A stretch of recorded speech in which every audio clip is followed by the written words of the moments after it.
کی خلق کو اور خلق کو دونوں کو بے مثال بنایا۔ خلق کہتے ہیں صورت کو، ظاہری صورت کو، اور خلق کو کہتے ہیں باطنی اوصاف کو، جسے ہم اخلاق بھی کہتے ہیں۔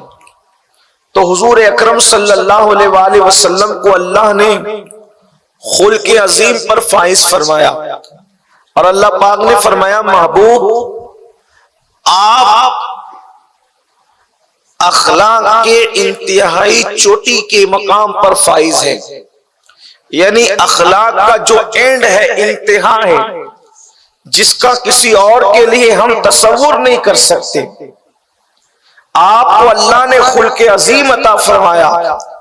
اللہ رب العزت نے ہمارے آقا و مولا مصطفیٰ جان رحمت کو خلق عظیم عطا فرمایا، اور اللہ کے رسول علیہ الصلوۃ والتسلیم فرماتے ہیں میں اخلاق کی تکمیل کرنے کے لیے آیا ہوں، میں اخلاق کو مکمل کرنے کے لیے آیا ہوں۔ دیکھو رسول اللہ کی شان کیا ہے، حضور علیہ السلام خاتم النبیین بھی بن کر کے آئے، اور حضور اکرم صلی اللہ علیہ وآلہ وسلم اخلاق کی تکمیل کے لیے بھی تشریف لائے۔ گویا کہ حضور آئے کائنات مکمل ہو گئی، اللہ کے رسول تشریف لائے اخلاق مکمل ہو گئے، حضور آئے دین مکمل ہو گیا، حضور آئے حسن مکمل ہو گیا، حضور آئے جمال مکمل ہو گیا، حضور آئے کمال مکمل ہو گیا۔ اللہ اکبر۔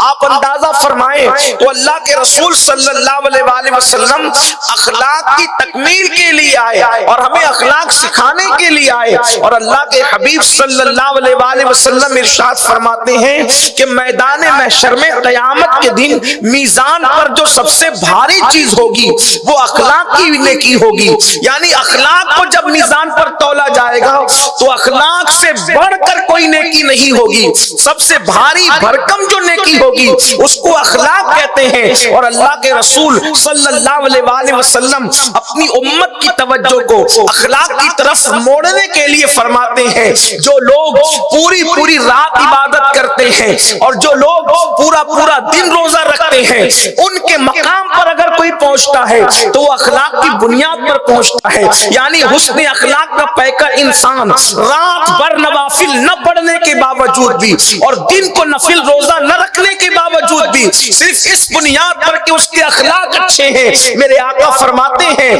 وہ نفل نمازیں پڑھنے والے اور نفل روزہ رکھنے والوں سے بڑھ جایا کرتا ہے۔ بلکہ اللہ کے حبیب صلی اللہ علیہ وآلہ وسلم ارشاد فرماتے ہیں، حدیث پاک کا مفہوم ہے انسان کے اخلاق اچھے نہیں ہیں اور وہ پوری رات نمازیں پڑھتا ہے اور وہ دن کو نفل روزے رکھتا ہے لیکن اس کے اخلاق اچھے نہیں ہیں، تو اللہ کے حبیب علیہ السلام فرماتے ہیں وہ جہنم میں جائے گا۔ میرے پیارے آقا صلی اللہ علیہ وآلہ وسلم کے پیارے دیوانوں، اللہ کے حبیب صلی اللہ علیہ وآلہ وسلم ارشاد فرماتے ہیں اللہ رب العزت جس پر خصوصی کرم عطا فرماتا ہے اس کو اچھے اخلاق عطا فرما دیتا ہے، اس کو اچھے اخلاق سے مالا مال فرما دیتا ہے۔ آئیے آج ہمارے اندر ہم دیکھیں ہمارے اخلاق کا حال کیا ہے۔ آج امت مسلمہ جہاں نمازوں سے کوسوں دور ہے، جہاں روزوں سے کوسوں دور ہے، جہاں تسبیح و تہلیل سے کوسوں دور ہے، جہاں حج و زکات سے کوسوں دور ہے، وہیں پر آج کا مسلمان اخلاق کی گراوٹ کا بھی شکار ہے۔ اللہ اکبر۔ اخلاق کا عالم کیا ہے، اخلاق کی کیفیت کیا ہے، اللہ اکبر۔ ایک دوسرے سے ملنے جلنے کا انداز دیکھ لے، ایک دوسرے کے ساتھ اٹھنے بیٹھنے کا انداز دیکھ لے، ایک دوسرے کے ساتھ نشست و برخاست کا انداز دیکھ لے، کہیں سے کہیں تک کے اخلاق نظر نہیں آتا۔ آج علم کا نعرہ تو ہے، میں علم کا مخالف نہیں، مگر یاد رکھنا وہ علم انسان کی زندگی کے سمندر سے ساحل نجات تک انسان کی کشتی کو نہیں لگا سکتا جس علم کے ساتھ اخلاق موجود نہ ہو۔ اللہ اکبر۔ گالی دیتا نظر آئے مسلمان، شراب کے اڈوں پر نظر آئے مسلمان، جوؤں کے اڈوں پر نظر آئے مسلمان، گلیوں کے اندر سیٹیاں بجاتے نظر آئے مسلمان، تالیاں ٹپتے نظر آئے مسلمان، شادیوں کے موقع پہ ڈی جے بجاتے نظر آئے مسلمان، مجھے بتاؤ تو صحیح اخلاق کہاں ہے زندگی میں؟ آج یہ اخلاق کی اہمیت صوفیہ کے نزدیک کتنی ہے؟ حضرت سیدی خواجہ نصیر الدین چراغ دہلوی رضی اللہ تبارک و تعالیٰ عنہ کے پاس ایک شخص مرید ہونے کے لیے آیا۔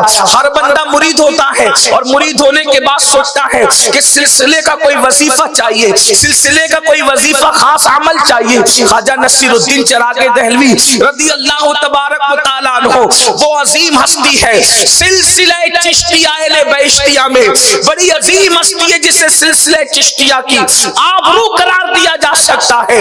اللہ اکبر۔ خواجہ نصیر الدین چراغ دہلوی ایک بندے کو، نوجوان کو مرید کرتے ہیں، مرید کرنے کے بعد جب وہ مرید ہو جاتا ہے تو عرض کرتا ہے حضور ہر سلسلے میں کوئی وظیفہ مرید کو پڑھنے کے لیے دیا جاتا ہے، آپ مجھے کیا وظیفہ عطا فرمائیں گے؟ تو خواجہ نصیر الدین چراغ دہلوی فرماتے ہیں، فرماتے بیٹا راتوں کو نفل نماز پڑھنا یہ تو بوڑھی عورتیں بھی کر لیتی ہے، بیٹا راتوں کو تلاوت کرنا یہ تو بوڑھی عورتیں بھی کر لیتی ہے، مردوں کا کام یہ ہے کہ وہ لوگوں کے ساتھ اچھے اخلاق سے پیش آئے، لوگ اپنے اخلاق کو بہتر بنا لے، اور پھر فرماتے ہیں تم لوگوں کے ساتھ اچھے اخلاق سے پیش آؤ، تمہارے لیے یہی وظیفہ ہے۔ پھر اس کے بعد ہوتا یہ ہے چند دنوں کے بعد وہ واپس لوٹنا ہے، اور واپس لوٹنے کے بعد اللہ اکبر حالت یہ ہوتی ہے، عرض کرتے حضور آپ کوئی وظیفہ عنایت فرمائے، ارشاد فرماتے جلال میں نادان جس نے پہلے دیے ہوئے وظیفے کی قدر نہ کی اس کے لیے میرے پاس دوسرا کوئی وظیفہ نہیں ہے۔ میرے پیارے آقا علیہ الصلوۃ والتسلیم کے پیارے دیوانوں سن لو، آج انسانوں کے ہاتھ میں تسبیح تو ہے لیکن کیا لوگوں کے دلوں کا خیال بھی ہے؟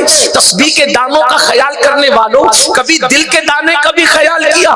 اللہ اکبر۔ آج ہماری زبانوں پر ذکر الہی تو ہے لیکن اپنی زبان سے ہم جو لوگوں کے دل کو توڑ رہے ہیں، جو لوگوں کے دلوں کو تکلیف پہنچا رہے ہیں، جو لوگوں کے ساتھ ہمارے اخلاق اچھے نہیں ہیں، سن لو جب تک کہ مخلوق کے دلوں کو خوش نہیں کر سکتے اس وقت تک کہ خالق کو راضی کرنے کا تصور نہیں کر سکتے۔ سرکار غریب نواز سلطان الہند حضرت غریب نواز خواجہ معین الدین چشتی حسن سنجری ثم اجمیری رضی اللہ تعالیٰ عنہ جنہوں نے 90 لاکھ کو ایمان کی دولت عطا کی، ارشاد فرماتے ہیں خدا تک پہنچنے کا راستہ بندوں کے دل سے ہو کر کے گزرا کرتا ہے، یعنی جب تک کہ بندوں کا دل خوش نہیں کرو گے اس وقت تک اللہ تک پہنچ نہیں سکتے۔ آئیے اب اپنے آقا کے اخلاق کریمانہ کو دیکھیں۔ آج یہاں تھوڑا سا انسان کو کچھ مقام مل جائے، کچھ مرتبہ مل جائے، کچھ حیثیت مل جائے تو انسان کے پیر زمین پہ نہیں ٹکتے۔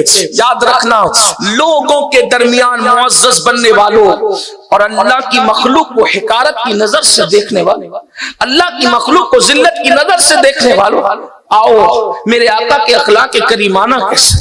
آج اگر کوئی کسی کو تھوڑی سی پیار محبت مل جائے، لوگ تھوڑا سا سر پہ اٹھا لے، آدمی مصافحہ بھی نہیں کرنا چاہتا کسی سے، اس کو مصافحے کا بھی وقت نہیں، اور مصافحہ کرے گا بھی تو ادھر ادھر منہ پھیر کر کے ہاتھ دے دے گا۔ آؤ اس رسول کی شان دیکھو جس کی لقاء کے شوق کا اعلان عرش اعظم سے کیا جا رہا ہے، اس مصطفیٰ جان رحمت کی شان دیکھو، ان کے اخلاق دیکھو کہ بلبل سدرا جس کی گلی میں آنے کا منتظر ہے، اور ہم تو یہ تصور کرتے ہیں کہ سدرا پر بھی بلبل سدرا کا من نہیں لگتا، اور وہ یہ تصور کرتے ہوں گے کہ کاش قدرت کی طرف سے کوئی کام مل جائے، اسی کام کے بہانے آمنہ کے لال کا دیدار نصیب ہو جائے اور ان کے چہرے کی زیارت ہو جائے۔ استاد زمان اسی لیے تو کہتے ہیں بے لقائے یار ان کو چین آ جاتا اگر، بے لقائے یار ان کو چین آ جاتا اگر، بار بار آتے نہ یوں جبریل سدنا چھوڑ کر۔ جس کی گلی کا مشتاق جبریل امین ہو، جس کے در کا دربان جبریل امین ہو، میرے امام کہتے ہیں تیرے در کا درباں ہے جبریل اعظم، تیرے در کا درباں ہے جبریل اعظم، تیرا مدح خواہ ہر رسول و ولی ہے، نبی سرورے ہر رسول و ولی ہے، نبی رازدار معلا علی ہے، بیداب جس کے لیے عرش اعظم وہ اس راہ روے لامکان کی گلی ہے، تیرے در کا درباں ہے جبریل اعظم، تیرا مدح خواہ ہر رسول و ولی وہی ہے اور تمنا فرمائیں یہ روز محشر یہ تیری رہائی کی چٹھی ملی ہے۔ اللہ اکبر، وہ رسول جن کے لیے کائنات بنی، وہ رسول جن کے لیے کائنات سجی، وہ رسول جن کے لیے زمین و سما بنے، جن کے لیے مکین و مکاں بنے، جن کے لیے چنین و چنا بنے، جن کے لیے این و آ بنے، جن کے لیے یہاں و وہاں بنے، بلکہ دنیا کی رانائیاں جن کے لیے، آخرت کا اللہ اللہ وہ مبارک سما ان کے لیے فقط اتنا سبب ہے انعقاد بزم محشر کا کہ ان کی شان محبوبی دکھائی جانے والی ہے۔ وہ رسول اعظم، وہ رسول معظم مصطفیٰ کریم رؤوف الرحیم صلی اللہ علیہ وآلہ وسلم اتنے بڑے ہیں کہ لامکان کی بلندیوں پہ بلا کر کے ان کو زیارت کرائی جاتی ہے۔ خلاق کائنات کی اس رسول کے اخلاق کے شان کا عالم یہ ہے کہ جب میرے آقا سے کوئی مصافحہ کرتا تھا، حضور سے کوئی مصافحہ کرتا تھا صلی اللہ علیہ وآلہ وسلم، تو جتنی دیر تک وہ میرے نبی کا ہاتھ پکڑے رہتا تھا اتنی دیر تک حضور اپنا ہاتھ اس کے ہاتھ میں رہنے دیتے تھے۔ حضور نے کبھی ہاتھ کھینچا نہیں، حضور نے ہاتھ کبھی واپس لیا نہیں، بلکہ اللہ کے حبیب علیہ السلام جب تک وہ اپنے حضور کے ہاتھوں کو اپنے ہاتھوں میں لیا رہتا، حضور بھی اپنا ہاتھ اس کے ہاتھ میں دیے رہتے۔ اور لوگوں کا حال تو یہ تھا کہ حضور کے ہاتھ بڑے گورے گورے اور نرم نرم تھے۔ صحابہ کہتے ہیں، بالخصوص حضرت انس ابن مالک راوی ہیں، کہتے حضور کے ہاتھ اتنے نرم تھے کہ ریشم بھی اتنا نرم نہیں دیکھا، اور اتنے خوشبودار تھے کہ مشک میں بھی ایسی خوشبو نہیں پائی۔ بلکہ صحابہ کہتے ہیں اگر کوئی صبح کو رسول اللہ سے مصافحہ کر لیتا تو شام تک اس کے ہاتھ میں مشک کی خوشبو آیا کرتی تھی۔ تو لوگ یہ کرتے تھے کہ میرے آقا کا ہاتھ اپنے ہاتھ میں اچھا نرم ہے ریشم سے زیادہ، خوشبودار ہے مشک سے زیادہ، اور بہت ٹھنڈے ٹھنڈے بھی ہوا کرتے تھے میرے آقا علیہ السلام کے ہاتھ۔ ہاتھوں کا ٹھنڈا ہونا یہ صحت کی جو ہے وہ اعلیٰ ظرفی کی طرف اشارہ کرتا ہے۔ اللہ اکبر۔ تو میرے آقا علیہ الصلوۃ والتسلیم کے ہاتھوں کو لوگ ہاتھ میں لے کر دیر تک اس سے لطف اندوز ہوتے، لیکن میرے آقا کبھی ہاتھ نہ چھڑا۔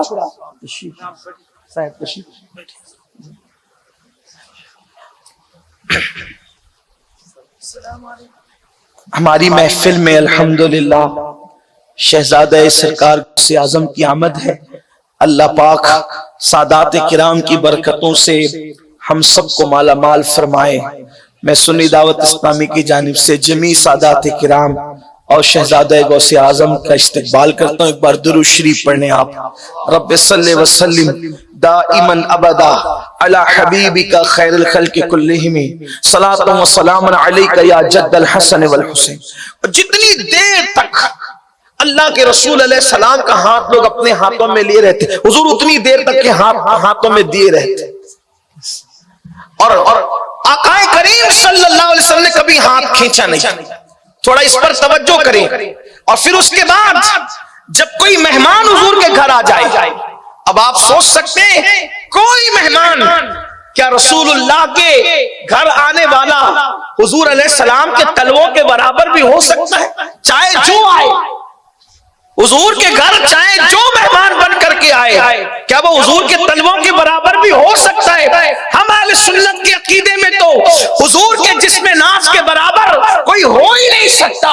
اللہ اکبر۔ تو حضور علیہ السلام کے گھر صحابہ میں جو بھی تشریف لائے گا، چاہے وہ کسی دیہات سے آیا ہو، شہر سے آیا ہو، کہیں سے آیا ہو، اللہ اکبر، وہ میرے آقا کا غلام ہی تو ہوگا، حضور کے برابر تو نہیں ہو سکتا۔ مگر قربان جائیں یہ اپنے نبی کی شان ہے مسلمانوں کہ میرے آقا علیہ الصلوۃ والتسلیم کے گھر جب بھی کوئی آتا، جتنی دیر تک وہ بیٹھا رہتا میرے آقا بھی اس کے ساتھ بیٹھے رہتے، جب تک کہ وہ اٹھ کر کے نہ جاتا میرے آقا بھی اٹھ کر کے نہ جاتے، نہ بیزاری کا اظہار فرماتے، اور بلکہ جب وہ اٹھ کر جانے لگتا تو مہمان اگر معزز اتنا، حالانکہ وہاں سبھی عزت دار تھے، لیکن حضور علیہ الصلوۃ والتسلیم کم سے کم مہمان کا اکرام اتنا فرماتے کہ اس کو اپنے دروازے تک چھوڑنے کے لیے جاتے، آقا علیہ السلام اس کو دروازے تک چھوڑنے کے لیے جاتے، اور جب تک وہ مہمان حضور کی طرف خود پیٹ نہیں کرتا میرے آقا بھی اس کی طرف پیٹ نہیں فرماتے تھے۔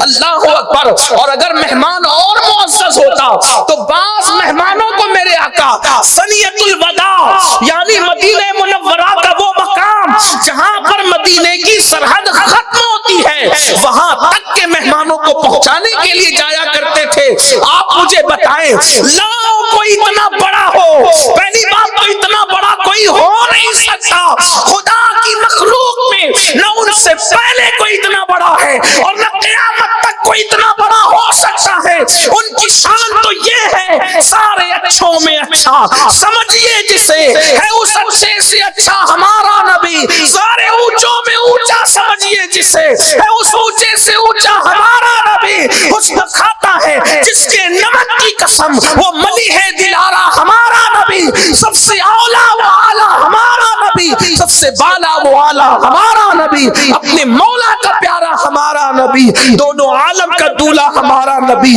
اتنا بڑا کوئی ہو نہیں سکتا، نہ تصور کیا جا سکتا ہے۔ اس کے باوجود بھی کوئی ان کے اخلاق تو دیکھے، کوئی ان کا کردار تو دیکھے کہ مہمانوں کو دروازے تک پہنچانے کے لیے آتے ہیں، کبھی ثنیۃ الوداع تک جاتے ہیں۔ اللہ اکبر۔ جب تک وہ بیٹھا ہے حضور علیہ السلام بھی بیٹھے ہیں، جب تک وہ اٹھ کر نہیں جاتا میرے آقا بھی اٹھ کر کے نہیں جاتے اور نہ کبھی بیزاری فرماتے ہیں۔ اب آپ مجھے بتائیں ان اخلاق کے تناظر میں کیا ہمارے اندر بھی یہ ہے؟ وہ قوم جو اپنے نبی کے اخلاق سے دور ہو جائے، وہ قوم جو اپنے نبی کے کردار سے دور ہو جائے، پھر اس قوم کو عروج و ترقی کیسے مل سکتی ہے؟ آئیے مجھے میرے آقا علیہ السلام کے اخلاق کریمانہ پر ایک بہت خوبصورت سی بات یاد آ رہی ہے، اس کی طرف توجہ کرتے ہیں۔ آج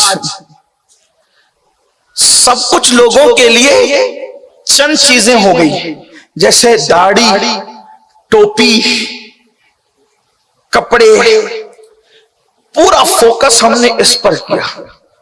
میں یہ نہیں کہتا کہ داڑھی کی اہمیت نہیں ہے، ٹوپی کی اہمیت، ایسا کوئی مفہوم مخالف آپ کو مراد نہیں لینا چاہیے۔ یہ بھی اخلاق نہ ہونے کی ایک قسم ہے کہ آدمی کسی کی بات کا کوئی مطلب نکال لے، یہ بھی نہیں ہونا چاہیے۔ اگر کوئی ہمارے پاس حاجت مند آتا ہے، کوئی تکلیف لے کر آتا ہے، ہم اس پر احسان اتنا کر لیتے ہیں بالکل ایسے کہ وہ کہتے نہ کہتے کچھ، وہ کرتے نہ کرتے کچھ، اے کاش وہ سن لیتے مجھ سے میرا افسانہ۔ یعنی کہ ہم اگر کسی کی بات ہی سن لے تو ہم نے اس پہ ہمالیہ کی طرح احسان کر دیا، تو سن لیں، ہم تو سنتے بھی نہیں، کسی کا دکڑا سننے کے لیے بھی لوگ تیار نہیں۔ حال یہ ہو گیا کہ سنائیں کسے کوئی سننے والا نہیں۔ آج جو دنیا کے اندر خودکشی بڑھ رہی ہے نا، وجہ یہ ہے کہ کوئی دکڑا سننے والا نہیں۔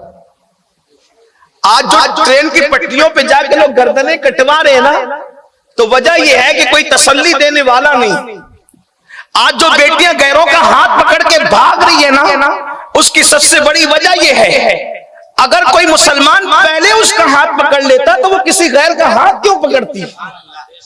ہم نے ہاتھ نہیں پکڑا، اس لیے مسلم بیٹیاں اوروں کا ہاتھ پکڑ رہی ہیں۔ ہم نے ہاتھ نہیں تھاما، اس لیے لوگ دوسروں کا ہاتھ تھام رہے ہیں، لوگ ارتداد کی طرف جا رہے ہیں۔ اس کے ذمہ دار وہ بھی ہیں لیکن ہم بھی ہیں، اس لیے کہ چند رسومات کے ارد گرد گھومنے والی قوم ذرا دیکھ تو صحیح کہ اپنے نبی کے اخلاق کیا ہیں۔ کوئی اگر ہمارے پاس دکڑا لے کر آئے، کوئی مسئلہ لے کر آئے، کوئی پریشانی لے کر آئے، پہلے تو سن نہیں سکتے، اگر سن لیا تو بڑا احسان، سننے کے بعد اڑا دیتے ہیں، ارے چھوڑو ایسے لوگ دن بھر آتے رہتے ہیں، یہ ہوتا ہے وہ ہوتا ہے۔ مگر یاد رکھیں اس سے بڑھ کر اگر کوئی پرہیزگار متقی لوگ ہیں تو وہ اتنا کہہ دیتے ہیں اللہ سے دعا کرتا ہوں جا اللہ تیرا مسئلہ حل کر دے۔ اس سے اور زیادہ کوئی بہت زیادہ رحم کرنے والا، کرم کرنے والا ہے، وہ کہے گا یہ وظیفہ پڑھ لو اللہ تیری تکلیف دور کر دے۔ لیکن آپ سے کہنا چاہتا ہوں نہ وہ سنت ہے نہ یہ سنت، اپنے محبوب کے اخلاق کچھ اور ہی۔ اور یہ بھی آپ کو بتا دوں کہ میں آپ کے لیے آئیڈیل نہیں ہوں اور آپ میرے لیے آئیڈیل نہیں.